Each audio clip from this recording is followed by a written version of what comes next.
뉴스파이팅 배승입니다. 2부 정치적 원의 시점으로 시작합니다. 최재성 전 청와대 정무수석 모시고 이야기 나눠보겠습니다. 안녕하세요. 안녕하세요. 네, 우리 수석님께서 요청하신 대로 이번에는 여당 소식부터 여쭤보도록 하겠습니다. 그동안에 야당 소식부터 여쭤봤더니 시간이 없다고 하셔가지고 너무 길어져가지고 뒤로 가겠습니다. 한동훈 전 비대위원장이요. 드디어 출마 선언을 했습니다. 출마 선언을 하면서요. 바로 들고 나온 게 최상병 특검 우리가 만들어서 우리가 하자. 여당이 제안하자 이렇게 나왔는데 한쪽에서는 외연 확장의 묘수다. 또 다른 한쪽에서는 당 분열의 자충수다. 이렇게 의견이 갈리고 있습니다. 한동훈의 출마와 최상병 특검법을 들고 나온 이것 어떻게 보십니까? 우선은 이제 내용적으로 민주당의 특검법안을 수용하자는 것이 아니고 아닙니다. 예. 특검법을 우리가 먼저 하자. 만들자. 그러면서 이제 일종의 이제 안을 제시를 구체적으로 또 했잖아요. 그렇습니다. 그래서 대법원장이 특검을 추천케 한다든가 뭐 이런 안들인데요. 저는 뭐 특검 자체의 내용으로 합의가 앞으로 되든 안 되든 대통령의 이 제2요구권 있잖아요. 거부권이죠. 거부권. 예. 그러면은 이제 아시다시피 3분의 2 이상이 찬성을 해야 의결이 되는 건데 여기에 이제 상당한 뭐라 그럴까요? 여권 내 여당 내에 누수가 이제 발생할 수가 있는 거죠. 그래서 대법원장 안을 추천안을 민주당하고 합의를 하든 아니면 민주당이 안 된다고 하고 현재 안을 고수해서 단독 통과가 되든 철통방어 재의결 부결 이거를 위해서 철통방어했던 직전의 국민의힘 모습하고는 조금 다른 양상이 나타날 것이다 해서 저거는 제가 보기엔 특검법 하나로만 보면은 핵폭탄과 같은 핵폭탄이요? 그런 발언이라고. 그럼 내부 분열이다. 그렇습니다. 그래서 제가 한동훈 대표 출마는 그냥 대통령과 또 여권의 전쟁적 상황을 예고하는 거다 이렇게 얘기를 했는데요. 그런 것의 일환으로 봅니다. 그래서 대통령과의 당대표가 된다면 차별화 정도가 아니고 어떻게 보면은 대결 비슷한 그런 양상으로 갈 수밖에 없기 때문에 출마 자체가 전쟁이고 대표 당선은 2차전 확전이다. 2차전 확전이다. 이렇게 본 거고요. 그래서 정치적으로는 아마 여권이 굉장히 이렇게 불안하고 또 이렇게 균열이 일어나고 이러면서 같이 주저앉을 수 있는. 주저앉는다. 이런 것이 한동훈 출마라고 봅니다. 굉장히 어두운 전망. 원래 그런 거거든요. 그것을 조절하고 극복은 못해도 잘 조절하는 것이 정치인데 한동훈 비대위원장은 그런 것이 없어요. 다시 말해서 상대방보다 내부에서의 어떤 이 대결적 관계, 내부에서의 어떤 감정 이런 것이 훨씬 더 크고 세거든요.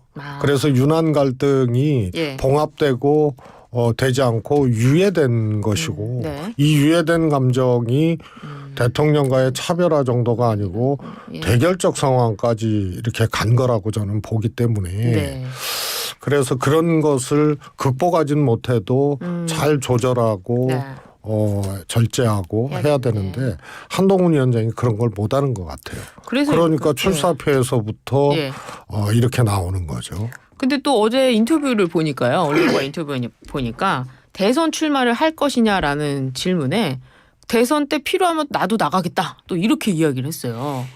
그러니까 하여튼 필요하면 나가겠다라는 게 그 참 엉터리 표현인데 당대표를 하다가 그만두고 나가야 되거든요. 1년 6개월 전에. 그래서 이거는 뭐 대선 출마를 전제하지 않으면 당대표 출마를 할 일이 없는 거죠.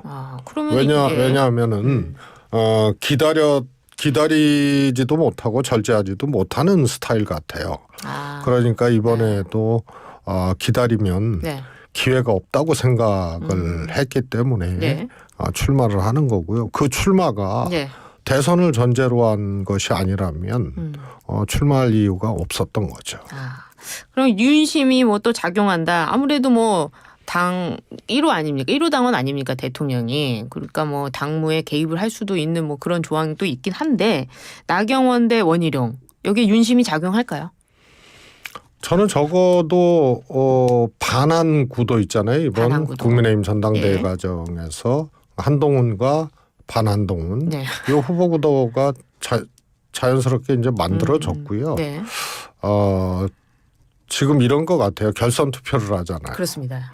어떻게 보십니까? 그런데 이 최근 조사 말고 네. 그동안 당대표 적합성 조사를 보면은 네. 8대2 그러니까 여론조사 20% 아니에요. 예. 한산하에 보면은 과반 얻기가 힘들어요. 한동훈 위원장이. 한 사람이 과반 얻기 힘들어요. 숫자가 많아요. 예. 그렇죠? 근데 뭐 예. 어제 또 어디 조사는 더 높게 나왔기 때문에 과반을 넘어서거든요. 그런데 아무튼 과반이 안 된다고 보고 네. 그리고 한동훈 비대위원장의 지지율 네. 선호도에는 윤 대통령의 지지율도 포함되어 있는 거거든요. 그렇죠. 예. 그래서 이것을 떼내면 네. 결선 투표에서 반한 후보가 이길 수도 있겠다라는 이제 계산인데 네. 이것만 갖고 안 되거든요. 그렇습니까? 그러니까 아마 제가 보기에는 대통령의 직접 발언? 직접 발언까지. 네, 그러니까 뭐 한동훈 안 된다 이게 아니고 예. 하여튼 한동훈 위원장이 당대표 되는 것에 대해서 네. 우려하거나 혹은 이런 이제 사실상의 직접 개입 뭐 예를 들어서 이런 것이 아니면 예. 그냥 한동훈 어대한을 그냥 두고 볼 수밖에 없는 이런 상황이죠. 그러면서 미소를 지으시면서 국민의힘이 함께 망한다 이렇게 결론을 내리시는 것 같아요. 제가 평소 표정이 그렇게 미소 짓는 표정이 아닌데 평소 표정 보고도 그렇게 읽는 거는 아닌가? 우리 진행자님이 또 제가 항상 웃고 편견이 개입된 것이 아닌가 아니 저는 늘 웃고 있기 때문에 늘 웃어서 좋았는데. 네. 자, 그러면은 이제 저 같으면 네. 그러니까 그런 정무적 기능이라든가 사실 정치 자체가 작동하기 어려운 네. 그런 이제 여건이고 또 대통령실이고 그러기 때문에 그렇다고 보지만요. 저는 한동훈 위원장의 출마를 어떻게든 막았을 것이다. 막았어야 된다. 그를 위한 아주 정치력이 발동이 됐어야 되는데 당에도 그런 것이 없고 대통령실도 사실은 없는 거죠. 그래서 이거는 전쟁적 상황으로 가는 거다. 네. 이렇게 제가 이제 진단을 한 거죠. 그렇습니다. 이제 이재명 대표가 공식적으로 대표직을 사퇴했습니다. 당대표 출마하지 않을 거라면 사퇴하지도 않겠다. 연임으로 가고 있는데요. 어떻게 보십니까? 이 연임 자체.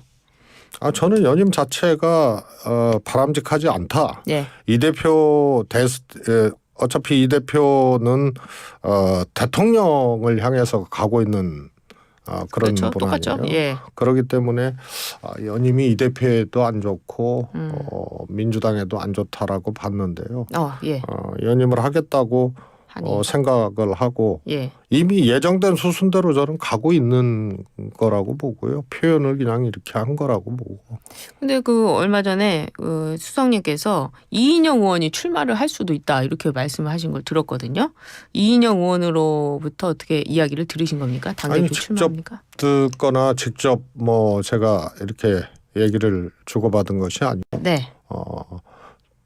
이제 주변에 고민하고 있다는 얘기 정황 예. 이런 것을 이제 말을 한 거죠. 그러면 이인영 의원이 나올 수도 있다. 근데 뭐 나가겠다 이렇게 딱 생각을 아니고. 굳히는 거는 아니고요. 예. 그야말로 이제 고민 중인 이런 상황인 것 같습니다.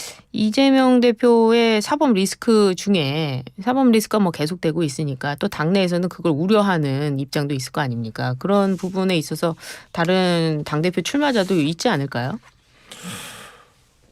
근데 뭐 그럴 거면 이재명 대표가 연임 도전을 안 하겠죠. 그렇죠.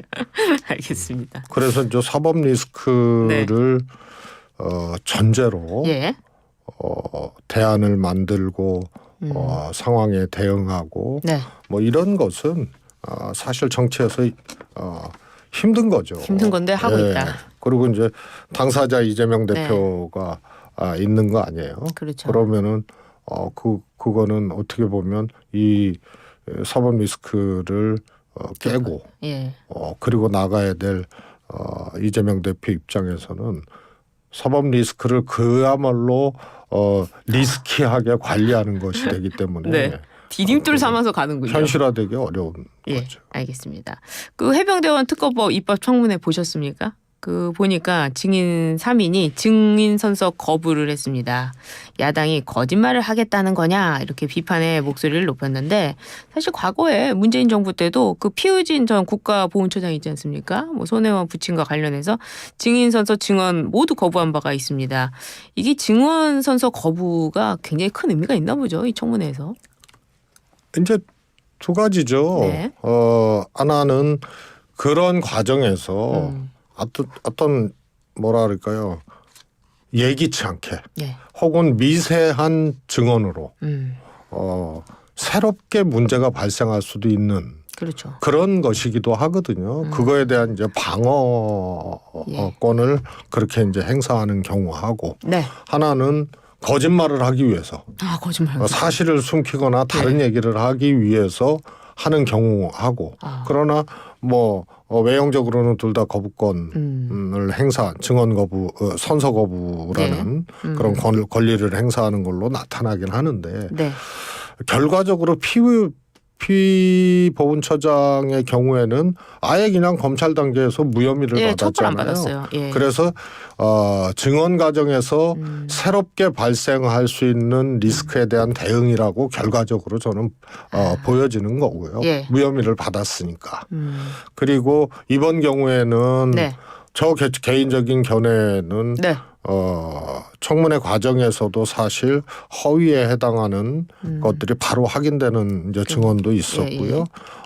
또 소위 이제 경북경찰청에서 이 회수와 관련된 그런 대통령의 통화가 이 해병대 사건이 아니고 회수와 관련된 거다 이런 이제 신범철 법무부 차관의 이제 발언도 있었고요. 그래서 조금 결이 다른 거 아닌가 싶어요. 그렇군요. 약간의 그 의미 차이가 있었다 이렇게 보시네요. 국민의힘이 결국 남은 상임위 7개를 수용을 했습니다. 어쩔 수 없다. 여당이니까 들어가겠다. 그리고 추경호 원내대표는 책임을 지고 사퇴하겠다 했습니다. 상임위 7개 받아들일 걸로 예상하셨습니까? 저는 안 받을 걸로 예상을 했었어요. 끝까지 자존심을 지킬 것이다. 왜냐하면 이제 당내에서도 이거 받아야 된다라고 하는 의견이 국민의힘 내에서도 아주 소수 의견이었었고 그렇습니다. 결국 이거는 대통령실하고 그렇게 합의가 된 거 아닌가? 조율을 하지 않았나 싶습니다. 그렇습니까? 그 근거가 있습니까? 아니 근거는 없죠. 그런데 당내의 분위기가 그렇고 소수가 타협론을 받자는 얘기였고 그러면 통상 이건 정치 관성상 안 받고 다 독식해라. 그리고 오히려 이제 여론이라든가 이런 것들이 민주당에게 훨씬 부담되게 돌아가는 이런 상황으로 그런 걸 명분으로 안 받고 강경하게 하는 것인데 이게 갑자기 받아진 거는 어디선가 이제 실리를 택한 그런 이 조율이 있지 않았나라는 추측을 하게 되는 거죠. 그러니까 뭔가 여당이니까 좀 입김이 있지 않았을까 하는 경험적 느낌 뭐 이렇게 봐야 되겠네요. 최상병 특검법 입법 청문회가 계기가 됐다 이런 썰도 있거든요. 국민의힘이 안 들어가서 방어가 안 되니까 차라리 들어가는 게 낫지 않겠냐. 입법 청문회 계속될 텐데 이런 것도 있습니다. 어떻습니까? 저는 조금 다른 차원이라고 봐요. 이거는 그것 때문은 아니다. 예, 그런 거야. 또 청문회가